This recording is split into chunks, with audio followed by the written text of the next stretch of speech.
Which of these videos do you prefer watching?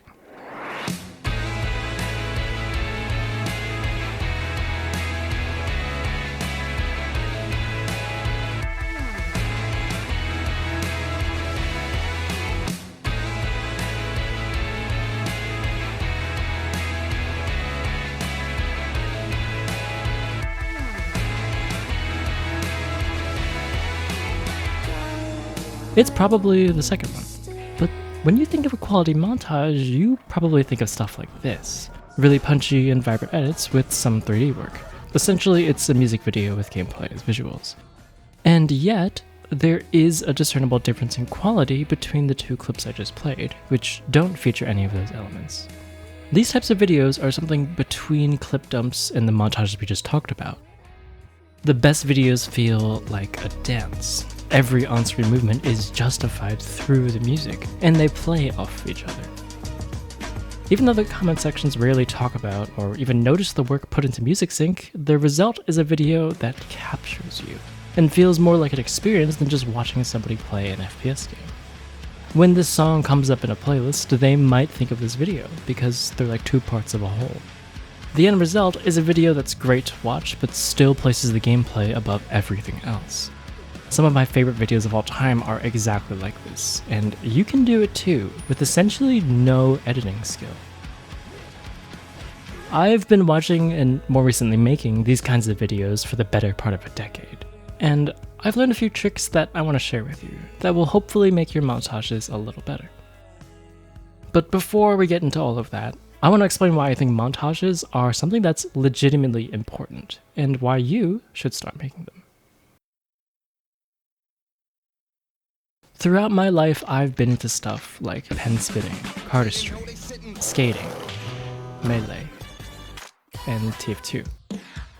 Despite how disconnected these communities are, they all share that unique cultural element of skill videos, taking their best clips, stringing them together, and setting it to music.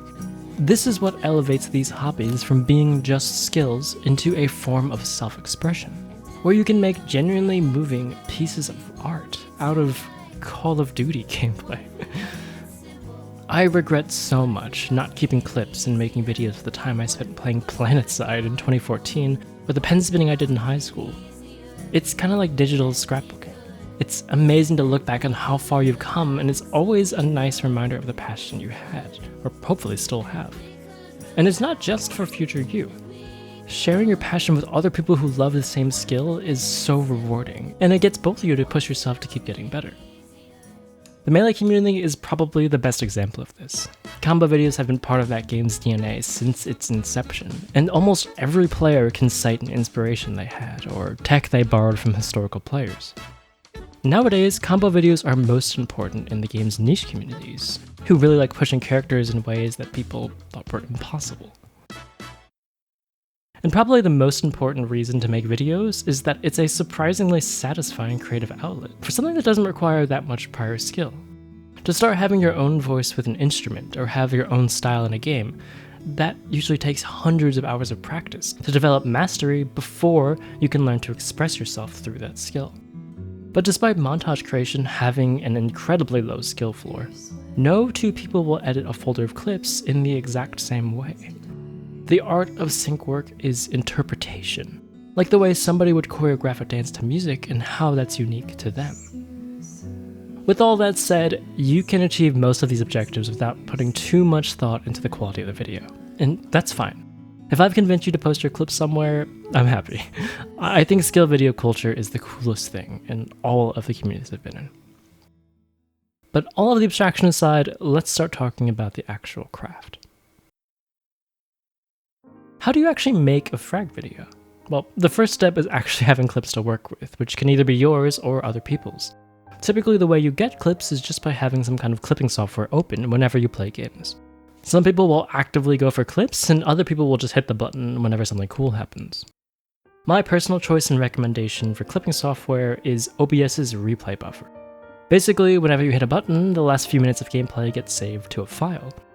OBS is just the most flexible and lightweight software of the bunch, and you can set up things like multiple audio tracks for separating game audio from mic or Discord audio. have a much finer control over the technical details, record in higher frame rate, handcraft what's on your recordings, like overlays or hand cams, stuff like that. It's not the most intuitive software ever, and you have to jump through a few hoops to get it to launch and startup. But I think most people who make a lot of these types of videos favor it for the control that it gives you. The more widespread option is shadow play, a feature you can enable in the NVIDIA overlay that does the exact same thing as replay buffer, but is much more bare bones. A lot of people favor it because it automatically starts, it comes with your GPU drivers if you have an NVIDIA card, and is usually pretty reliable. The other options, there's AMD's Relive, Metal TVs, SteelSeries Melvins, stuff like that. Personally, I don't see much reason to use any of these over OBS, but if you want something that's a little bit easier to set up or easier to trim and share with, then they'll probably do you just fine. Certain games also have a replay function. The Source Engine in particular has a really powerful demo viewer that people use to make third-person shots, get other POVs, change the appearance of the game, or remove the HUD clutter. The choice to use replays or recorded footage varies a bit based on the culture of the game community you're from. The game community values being able to analyze somebody's technique and the finer details of mechanical skill, so they favor raw recordings over demos. The TF2 community almost always uses demos though, because the impact of the plays, number of kills, and just more general DM skill matters more than the raw aim. So they're okay with it looking like this.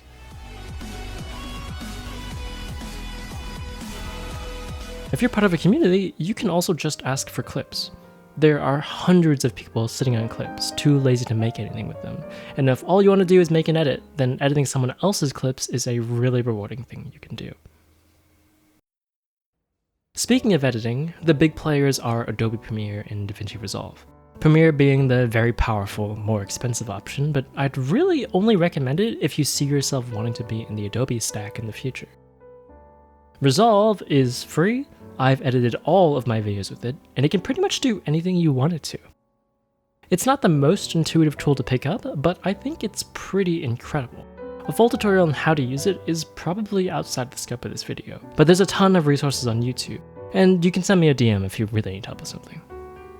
There are simpler options too that are a bit easier to learn, like CapCut and Shotcut. And your mileage may vary, but I found doing precise sync work with this kind of software very challenging. Having it lag every time I hit play made checking for sync painful, and it was so much harder to get things to line up on the exact frame.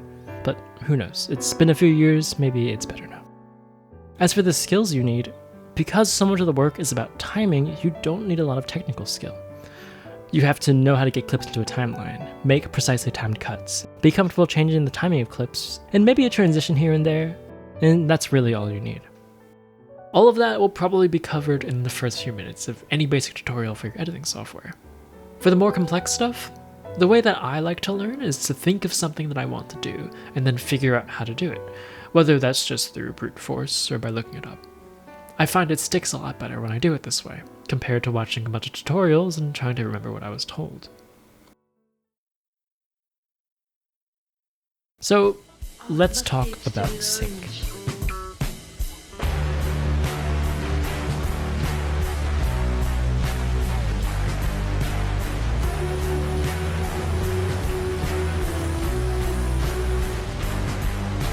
How is it possible to get every clip to sync up with the rhythm of your song? Well, there's a few factors. First, not every song will work for your selection of clips. Typically when I'm working on a project, I'll put a few clips in the timeline, play a few songs in the background, and then see if it feels right. It's not a hard and fast science, and some people will have different opinions of what fits, but that's why it's your own interpretation. For both Viscos and I, this is a part of the process that takes a shockingly long time with a ton of trial and error, and sometimes involves resyncing your whole project halfway through its creation. Second, the brain will interpret a range of timings as correctly synced, not just one single frame. Take a look at this example.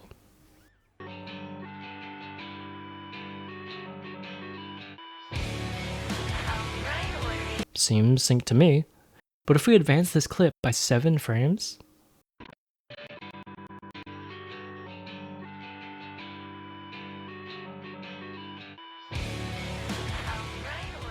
it still feels roughly correct. We can use this flexibility to have multiple moments in a clip feel like they're landing on a beat, with enough finagling and careful placement. Third, game audio. It is significantly harder to sync with game audio than without. If you play something like Apex, usually the hit sounds are a nice texture, and the kill sound is a nice moment to sync to. But for Valorant, whose kill sound is both tonal and occurs many times at random rhythms, it is extremely hard to find moments in your song where you can perfectly sync it. If you can make it work, I do think it makes for a better end product.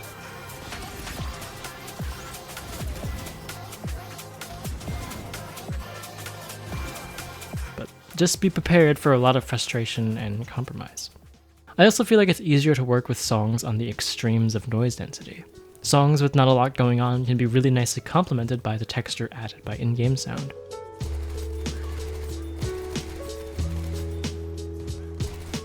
And songs that are like a wall of sound can make everything feel like it fits.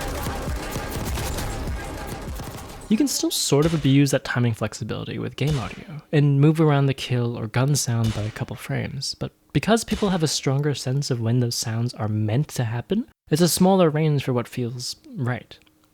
This video I made ages ago was one of the first times I played with it, and it works sometimes, but not always.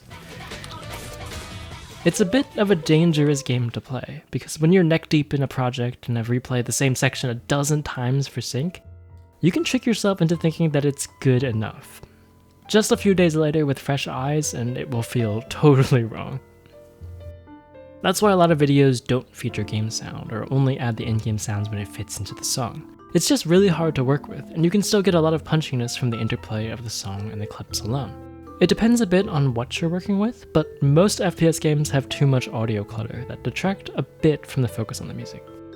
As a quick side note, a really simple audio technique that makes your video feel more cohesive is having the audio from one clip bleed into the next. This is very commonly done with kills in Melee, or commentary highlights. Having the audio for the next clip start before the video does is more common in other media, but it is cool when it works here. We're missing a big piece of the puzzle here though. I still haven't talked about what parts of the clip that we're syncing to the music. Well, there's a big list, and what is syncable depends a lot on the clip itself. But let's have a try to list with some examples, with increasing levels of complexity. The first level is the really big on-screen moments, the kinds that will feel a bit wrong if they consistently land offbeat. Kills are the obvious one, especially in attack FPS, but screen movement generally is the biggest thing to look for. Paying attention to prominent camera movements like flicks, movement tech, or other quick mouse motions, and trying your best to get them all to land on beats will get you like 90% of the way there. A layer deeper than that would be syncing to the smaller movements that are usually not worth sacrificing the first level for. Things like syncing to your own strafe or the way an enemy moves. Deeper than that would be the small on-screen elements. Things that can add up and make a clip more satisfying to watch, but people aren't going to consciously notice, and are usually too subtle to land on main beats. Like the animations of your view model, jumps, starting to shoot, jitters in your mouse movement, taking damage. The limit is really up to what you can see.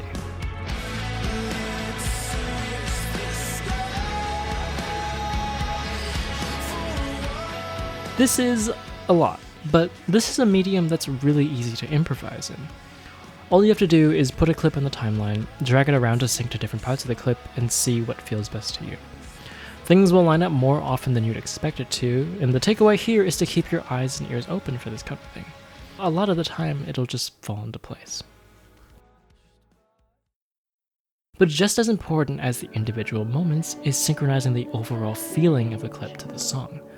Like how a dancer will make slower and more graceful movements in slower sections of a song, and make more erratic, punchy movements in intense sections. You can do the same thing with clips.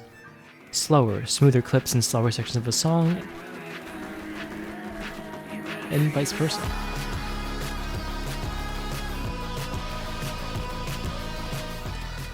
The frequency that you make cuts at also contributes a lot to this feeling. We also haven't talked about the other half of the equation. What part of the music do you sync to? And the answer is, it depends. It's mainly trying to land things vaguely on beat or between beats, so often it'll be the percussion. But there's a lot of moments in songs where it'll make more sense to focus on the vocals or the instrumentals.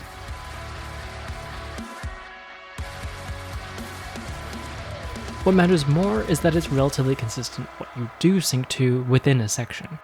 Jumping between parts of the song every clip makes it feel like nothing is synced, and it loses this sense of tempo. Placing the big events in clips at regular musical intervals is a very easy way to make the video play with the music flawlessly. Speaking of which, tempo is one of the things that will restrict your song choice the most. But I don't just mean high or low BPM though, there's actually surprising enough flexibility there. It's hard to explain. I think one of the strongest examples is Too Much for Z-Block. The BPM of the song and Foon's beat hopping seem to fit into each other.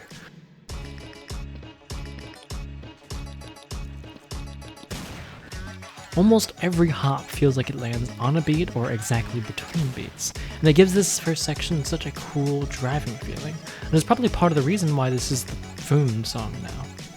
The takeaway is that some BPMs will fit your game and type of clip better than others.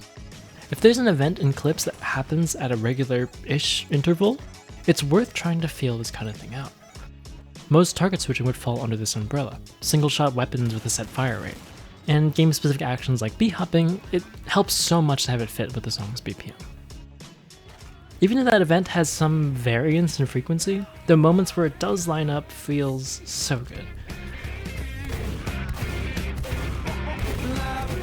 Now, because of the fudge factor, I don't think it's worth calculating the exact BPM that you need, unless you're skilled at something like this. But yeah, just something to think about.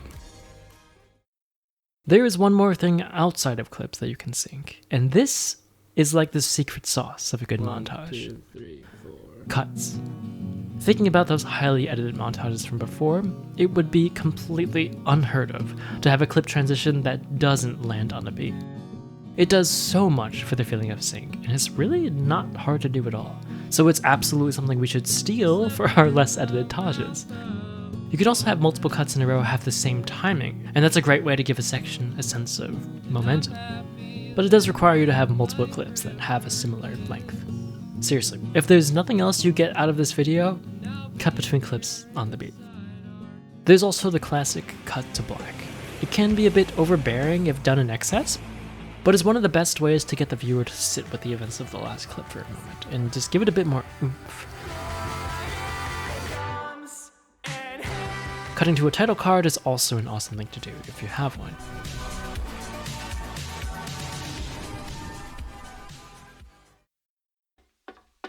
On the topic of cuts, we should talk about transitions. I imagine this can vary a lot based on the culture of your community, but in my opinion, a hard cut is the right decision 90% of the time. There's a ton of videos that have just been completely ruined by poor use of transitions, like this one. Two of my favorite target switchers ever, and it's just unwatchable. There are surely times in which a non-cut transition makes sense, like a glitch transition and a glitchy transition of a song, or transitioning between the intro into the clips. I'm sure you can come up with a use case. Just don't use slides, pushes, barn doors, stars, anything like that, unless you're really confident that it doesn't just distract from the gameplay. The one exception I make is the fade, or the cross dissolve. Dissolves are so common in media that they're almost as natural feeling as a cut to most people. And because of that, we can employ them for a few use cases.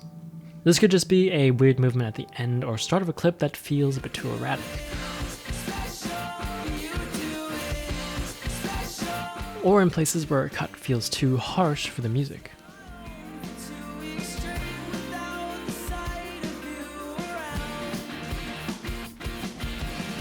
If you've made a habit of cutting on the beat but need to cut at a different time to sync a specific moment, a dissolve can hide a more offbeat cut. If you have a lot of downtime in the middle of a clip, you can signify a movement in time by using a fade too.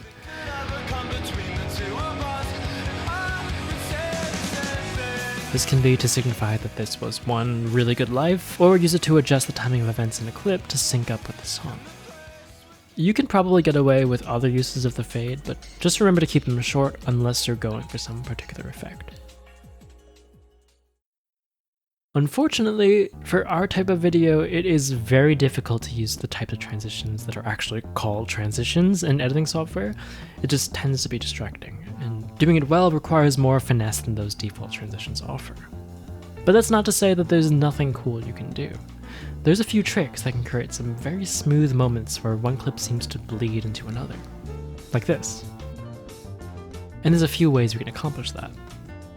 The first is the whip pan. In real life, this technique uses the motion blur that comes from quick camera motions to mask a cut. This is clip 1. And this is clip 2. Put them together and boom, whip pan. In the context of FPS, that would look like this.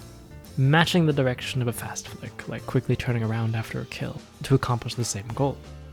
You have to be careful with this one though, because it can come off as trying to edit your clips to be better than they are, but when used right, can make for a very smooth cut.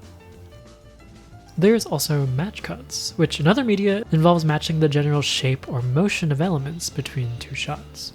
It's not as effective in frag videos, but two places I can think of where it's used are TF2 rocket jumps and general player model locations. But animation matching is a match cut variation more applicable to games. You can line up the same frame of any repeated in-game animation between clips, so that part of the screen stays identical, which is how that Tracer Recall clip was done. Some other use cases are things like reload animations, sprint animations, and abilities.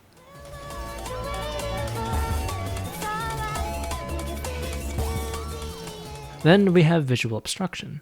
The easiest one is the flashbang. If you get flashed right after a kill, you can fade into another clip and it feels natural, much more than cutting right after the flash. This can also be done with smokes, or you can use other kinds of obstruction as a wipe. Lastly, we have motion matching. This one probably has the most perceptible impact on the actual feel of the video. If the end of one clip and the start of the next are moving in the same direction, whether that's your own movement or mouse movement, it makes the transition between them feel a bit more fluid. You can also intentionally use clips moving in the opposite direction to achieve a stronger cut sensation, if that's what you're after. But while it's good to be aware of all of your tools, it's important to remember that that's all they are. Tools that can slightly change the viewer experience. Most things that I've talked about in this video are ideas and suggestions, just things to keep in the back of your head while you're making a montage. There's no such thing as making a montage wrong. It's all about your creative vision and what you want to accomplish. I don't want you to come away from this thinking that you have to follow this super strict checklist of things in every video. And most of the time, your goal with editing is to change the viewer experience subconsciously. If every single transition is a perfect match cut, if you fade between every kill to make them all sync, or if you perfectly space out kills on the beat for the whole video, the viewer's focus becomes more about the editing instead of the gameplay. That's totally fine if that's what you're after, but you do lose a bit of the variation and freeformness that makes these kinds of videos special. It takes time and practice to find your perfect balance, but the only way to get better is to try. That's about it for the hidden tech of making montages, at least that I'm familiar with. But there's a few more video elements that can define the vibe of a montage, which are framerate, blur, slowmos, color correction and other effects, aspect ratio, and theming. Framerate is pretty straightforward. Pretty much every FPS montage should be 60 FPS. When you move more towards the artistic and abstract side of the montage gradient, adding layers of effects or cinematography, frame rates below 60 can make sense.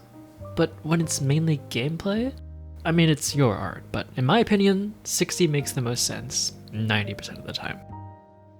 In communities where part of the reason to make montages is to gauge progress and share in the progression of a skill, like the AIM community, there are other reasons to make your montage in 60 FPS too.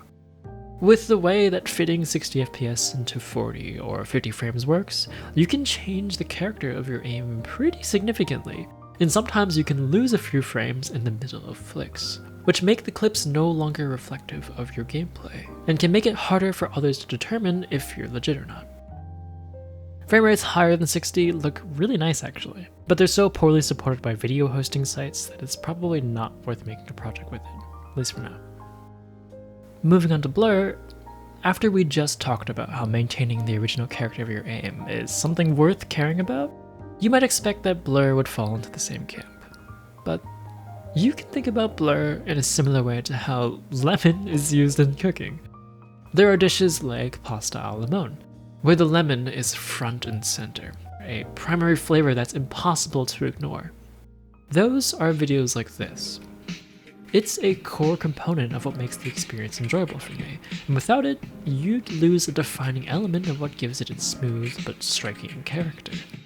It's so present that many of the more delicate details can be lost, but that's kind of the point. But so many dishes would benefit from just a touch of acidity. You'd never know that there was a squeeze of lemon added into your soup or sauce, but it punches up the flavor in a subtle way. In my opinion, almost every montage can benefit with a tiny bit of tasteful blur. Of course, it's completely unnecessary, and almost all of my favorite montages don't use blur. But when done well, it can make your video look smoother than 60 FPS, and the blur will be basically invisible. The methodology that Viscos and I use is to record in 120 FPS and use a program called Smoothie to interpolate it back to 60, which can use those extra frames for the blur. Technically, recording an even higher FPS would make for even cleaner blur, but it's a big compromise on file size and in-game performance. Smoothie is really easy to use and has these handy text-based recipes for importing settings easily. I'll throw in Viscos' OBS settings and our Smoothie recipes into the description. Also, as a side note, if you do use blur or just play a game with a lot going on, you should upscale your videos to 1440p if you're posting on YouTube, or else it will just nuke the video quality. Recording in 120 FPS also has the added benefit of making for much cleaner slowmos. You can just use your editing software's frame blending or Smoothie to upscale manually, but it won't be as clean. In terms of slow-mo usage, it is a tool that can be used to really punctuate the key moment in the music. Other use cases are for build-ups, transitioning to another section of the song, extending parts of a clip to avoid weird cuts, and retiming events in a clip to sync with the video. For the last one, caught sniping montages almost always do this by using something called speed ramping, where you smoothly decrease and increase the speed of playback to make every kill land on beat. In other types of montages though, you generally want to use them pretty sparingly, because it can become fatiguing to watch, or it can alter the original character of the aim too much. Color correction. Colors are such a huge part of any visual medium, and tasteful color correction can completely change the way a video feels. Resolve has probably the best color correction tools of any editing software, and is so deep that you could do it as a job, but I can't tell you anything that a real colorist can't explain better in some other video. Just watch those if you want to learn about it. Other effects are also outside the scope of this tutorial, but there's a ton you could do pretty subtly, like sharpening, glow, chromatic aberration, film grain, CRT effects, stuff like that. I also want to quickly mention aspect ratio, which for the most part, just use the native aspect ratio of the recording. But I have seen a few cool use cases for abnormal ratios, like how Optimum uses 2:1 to film more of the YouTube player, or how a few editors on TF2RJ Weekly love widescreen resolutions. Mel, or Paul Input, also has some really cool montages in square resolutions, and it changes the feel of screen movement a lot.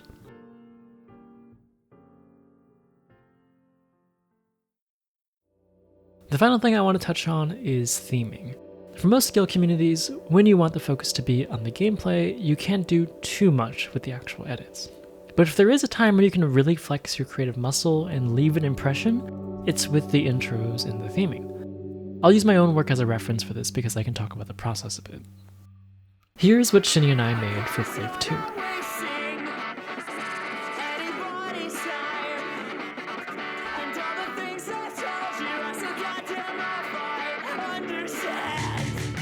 Every frame is hand-drawn with a mouse in something called Paint Tool SI, and it took like 50 to 80 hours. I have zero traditional art skill, and I've never done any animation in my life, so the takeaway is that the idea is much more important than the execution. Obviously, execution matters too, but you can usually figure out something with enough YouTube tutorials and trial and error. I can't give you a guide on coming up with ideas, but I will say that taking inspiration from other media you've seen is the best way to start thinking of something original. My inspiration for the Wave 2 aesthetic was obviously the colorway of the Glass Beach album art, and the paper theming was both from this jump video and this video about COD montages. Higher and higher, and yet there's only one member who I want to talk about. It's okay to wear your inspirations on your sleeve. And if you sit there and think of something stupid and ridiculous that probably won't work, you should give it a try. I find that earnest attempts at wacky ideas are some of the most endearing videos. They give their videos such a strong identity, and it makes it something that sticks with me.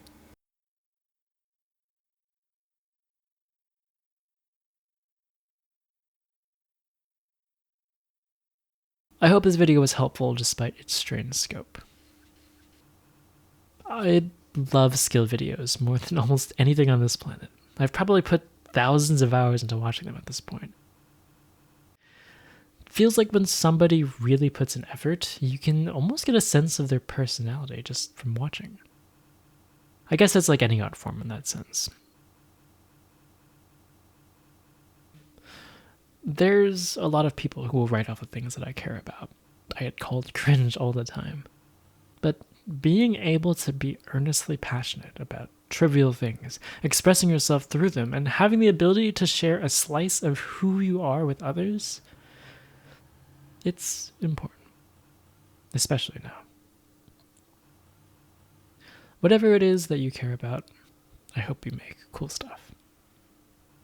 Thanks for watching.